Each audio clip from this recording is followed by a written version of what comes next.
جب جیل سے یہ ٹویٹ ہو سکتی ہے کہ جس میں ٹرمپ صاحب کو مبارکباد دی جا رہی ہے، اور یہ بھی ہو سکتی ہے کہ جس میں ٹرمپ صاحب پر حملے کی مذمت ہو رہی ہے، اور اسی طرح کرکٹ اور عالمی دنیا کے حوالے سے کئی ٹویٹس ہو سکتے ہیں، پارٹی کے چھوٹے بڑے مسائل کے حوالے سے بھی ٹویٹ ہو سکتے ہیں، تو اسرائیل کے خلاف ٹویٹ کیوں نہیں ہو سکتی؟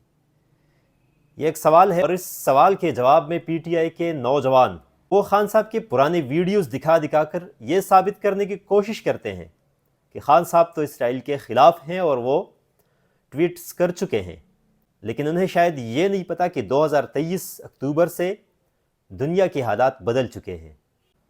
ایک دنیا اسرائیل کے ساتھ کھڑی ہوئی ہے اور ایک دنیا حماس کے ساتھ، اور یہ فیصلہ کن لمحہ ہے کہ کون کس سائیڈ پہ ہے۔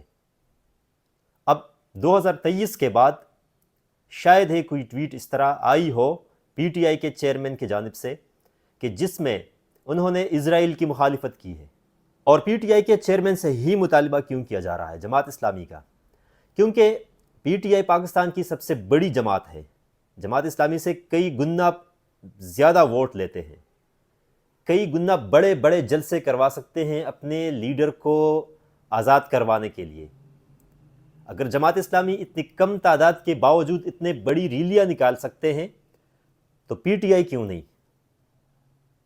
اور پی ٹی آئی کا بیانیہ پاکستان کے بیانیہ میں اگر شامل ہو جائے تو اس کا یہ مطلب نکل سکتا ہے کہ پاکستان کی اکثریت اسرائیل کے خلاف ہے۔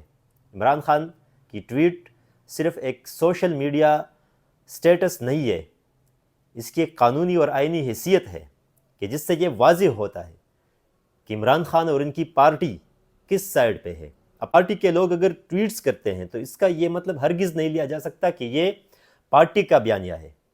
پارٹی کا بیانیہ پارٹی ہیڈ دیتے ہیں اور کوئی نہیں۔ یہ اس لیے ان سے مطالبہ کیا جا رہا ہے۔ باقی رہی مشتاق احمد خان صاحب کی بات، تو وہ حافظ نعیم الرحمن نے کئی بار اس کا ذکر کیا ہے، آپ خود دیکھ سکتے ہیں۔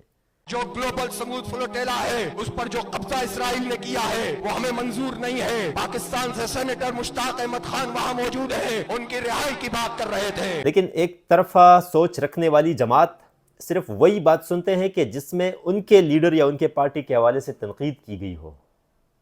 آپ کو مشتاق احمد خان سے اتنی محبت ہے تو ایک ریلی نکالیے، ایک ٹویٹ کیجئے ان کے بارے میں، ایک پوسٹ دیجئے، ایک چھوٹی سی ویڈیو ریکارڈ کروائیے۔ اگر مشتاق احمد خان صاحب سے بھی پوچھا جائے تو وہ بھی یہی کہیں گے آپ کے بارے میں۔ غلام ہے پی ٹی آئی امریکہ کا غلام ہے، غلام ہے P T I I M F کا غلام ہے، غلام ہے P T I F A T F کا غلام ہے۔ اور پی ٹی آئی کے ورکر سے بھی یہ کہنا چاہتا ہوں کہ بعض چیزوں پر سیاست نہیں ہوتی، یہ نہ جماعت اسلامی کا مسئلہ ہے اور نہ پی ٹی آئی کا، بلکہ یہ ایمان کا مسئلہ ہے، یہ ہمارے عقیدے کا مسئلہ ہے کہ سلیمان علیہ السلام سے لے کر عیسیٰ علیہ السلام تک تمام پیغمبروں کی سرزمین، اس پر کیسے اسرائیل قابض ہو سکتے ہیں، مسلمانوں کی قبلہ اول کو کیسے نقصان دیا جا رہا ہے۔